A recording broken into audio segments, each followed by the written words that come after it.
इस सुबह जब पूरी दुनिया अपनी आंखें मल रही थी, उस वक्त पश्चिमी एशिया के आकाश में एक ऐसा घटनाक्रम घट रहा था जिसने सैन्य रणनीति की किताबों में एक नया अध्याय जोड़ दिया। इजराइल की तरफ से जो कदम उठाया गया वह एक सोची समझी रणनीति का हिस्सा था। ऐसा संचालन जिसे आने वाले वर्षों में दुनिया भर की सेनाएं अध्ययन करेंगी। सोचिए, जब 200 से भी ज्यादा युद्धक विमान एक साथ उड़ान भरते हैं और दुश्मन के इलाके में घुसते हैं, तो वह सिर्फ ताकत की नहीं, तकनीक और चतुराई की भी मिसाल बन जाता है। खास बात यह थी कि ईरान के पास भी कमजोर रक्षा नहीं थी। उनके पास आधुनिक वायु सुरक्षा प्रणाली थी जिसमें S-300 जैसे एडवांस सिस्टम शामिल हैं। फिर भी नतीजा यह रहा कि इजराइल का एक भी विमान गिराया नहीं जा सका। यह बात जितनी हैरान करने वाली है, उतनी ही सोचने पर मजबूर भी करती है। जो बात सबसे चौंकाने वाली रही वह यह थी कि हमला रात के आखिरी पहर में किया गया, उस समय जब अंधेरा घना था। लेकिन इसके काफी देर बाद जब ईरान के रिपोर्टर उन स्थानों पर पहुंचे जहां विस्फोट हुए थे, तब जाकर उन्हें एहसास हुआ कि ऊपर आसमान में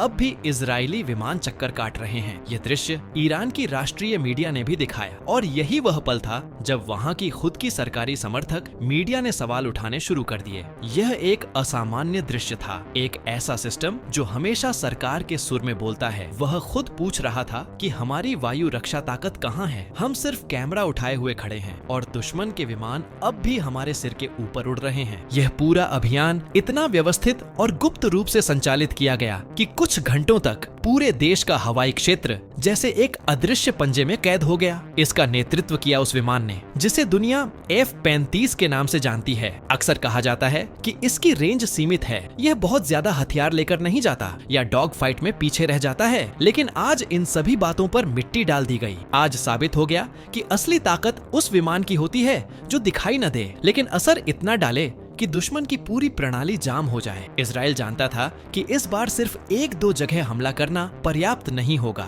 ईरान की महत्वपूर्ण सुविधाएं अब बिखरी हुई हैं। कोई एक जगह नहीं जिसे नष्ट कर देने से मामला हल हो जाए। न्यूक्लियर प्रोग्राम से जुड़े वैज्ञानिक, सुरक्षा बलों के अधिकारी और क्रांतिकारी गार्ड्स सब अलग अलग ठिकानों पर हैं। और यदि एक छोटा हमला किया जाता तो ईरान तुरंत सतर्क हो जाता, अपने वैज्ञानिकों को कहीं छिपा देता और जवाबी तैयारी में लग जाता। इसलिए जरूरत थी एक जबरदस्त और समन्वित आक्रमण की, जिसमें एक साथ कई ठिकानों को निशाना बनाया जाए। इस मिशन में सबसे बड़ी चुनौती यह थी कि इजराइल के पास जो मुख्य लड़ाकू विमान हैं, उनमें केवल F-35 ही ऐसा है जो स्टेल्थ तकनीक से लैस है, यानी रडार से बच निकलता है। बाकी F-16 और F-15 ईगल जैसे विमान जो भारत के राफेल जैसे हैं, वह इस स्तर की गुप्त कार्यवाही के लिए उतने उपयुक्त नहीं। इसलिए मिशन को इस तरह डिजाइन किया गया कि सबसे पहले स्टेल्थ विमानों की मदद से हवाई सुरक्षा को ध्वस्त किया जाए और फिर जरूरत पड़ने पर बाकी विमानों से सपोर्ट दिया जाए। एक बात और गौर करने लायक है, यह सिर्फ हमले की बात नहीं थी, यह एक साइकोलॉजिकल ऑपरेशन भी था। सुबह तक राजधानी के ऊपर उड़ते विमान इस बात का प्रतीक थे कि कौन नियंत्रण में है, और यही वह संकेत था जिसने दुश्मन के हौसले को सबसे गहरा आघात पहुंचाया। तो यह कोई सामान्य सैन्य टकराव नहीं था, यह आधुनिक युद्ध की परिभाषा थी, जहां गोलियों से ज्यादा काम टेक्नोलॉजी,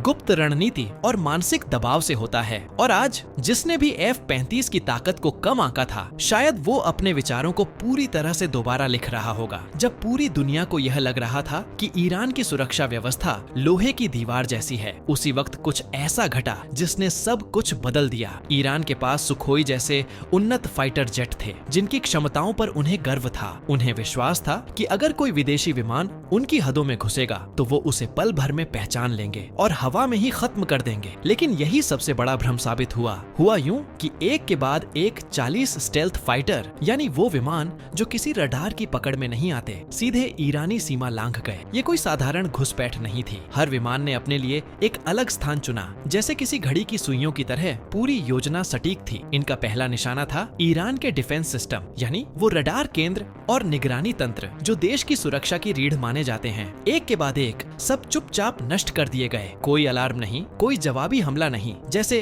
किसी ने बटन दबाकर ईरान की पूरी सुरक्षा प्रणाली को साइलेंट मोड में डाल दिया हो। कई लोगों को यकीन नहीं हो रहा कि यह इतना आसान कैसे था, लेकिन इसका जवाब है F-35, एक ऐसा विमान जो सिर्फ गोलियां और मिसाइलें नहीं उड़ाता, बल्कि दुश्मन के पूरे हवाई ढांचे को पंगु बना देता है। इस हमले के कई घंटे बाद तक ये विमान ईरान के आकाश में मंडराते रहे, राजधानी के ऊपर घूमते रहे और पूरा देश सिर्फ खामोशी से देखता रहा। कोई जवाब नहीं, कोई प्रतिक्रिया नहीं। ऐसा लग रहा था मानो ईरान का पूरा एयर स्पेस जैसे इन विमानों की मुट्ठी में कैद हो चुका हो। कोई टेकोनफ नहीं, कोई रडार अलर्ट नहीं, और जो कोशिश कर भी रहा था वो बेकार जा रहा था। अब तक जिस F-115EX को लेकर बहुत से दावे किए जा रहे थे उसकी जरूरत ही नहीं पड़ी। अकेले F-35 ने पूरे अभियान को लीड किया, हर निर्णय लिया और हर लक्ष्य को पूरा किया। अगर कोई अब भी इस पर शक करता है कि एक स्टेल्थ फाइटर क्या कर सकता है, तो शायद उन्हें इतिहास का यह पन्ना पढ़ लेना चाहिए, क्योंकि इसमें सिर्फ मिसाइलों की गूंज नहीं, रणनीति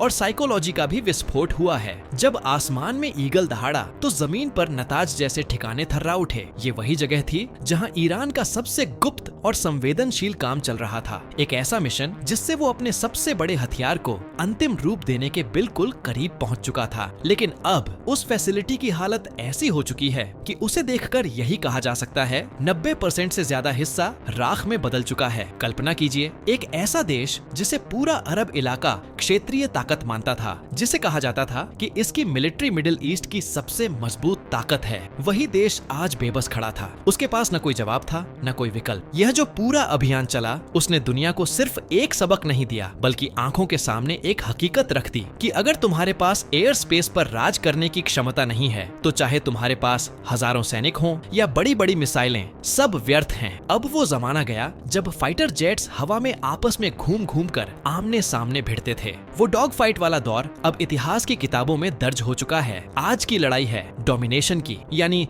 दुश्मन की जमीन ही नहीं, उसका आसमान भी तुम्हारी मुट्ठी में होना चाहिए, इतना कि उसके विमान टेकोनफ करने की हिम्मत न कर सकें। इसीलिए अब अगर कोई यह कहता है कि स्टेल्थ लड़ाकू विमान बहुत महंगे होते हैं, इन्हें उड़ाने का खर्च बहुत ज्यादा होता है, तो एक बात याद रखिए, अगर नतीजे असाधारण चाहिए तो कीमत भी उसी हिसाब से चुकानी पड़ेगी। अब भारत के लिए यही समय है जब उसे यह बात समझनी होगी कि स्टेल्थ तकनीक अब विकल्प नहीं, जरूरत है। और यही वजह है कि भारत के घरेलू स्टेल्थ प्रोजेक्ट, जिसे एमका कहा जाता है, अब केवल एक डिफेंस प्रोग्राम नहीं, बल्कि देश की संप्रभुता, उसकी सुरक्षा और भविष्य की रणनीतिक तैयारी का केंद्र बन चुका है। दुनिया बदल चुकी है। अब जो हवा में नहीं टिक पाया वो जमीन पर भी नहीं टिकेगा।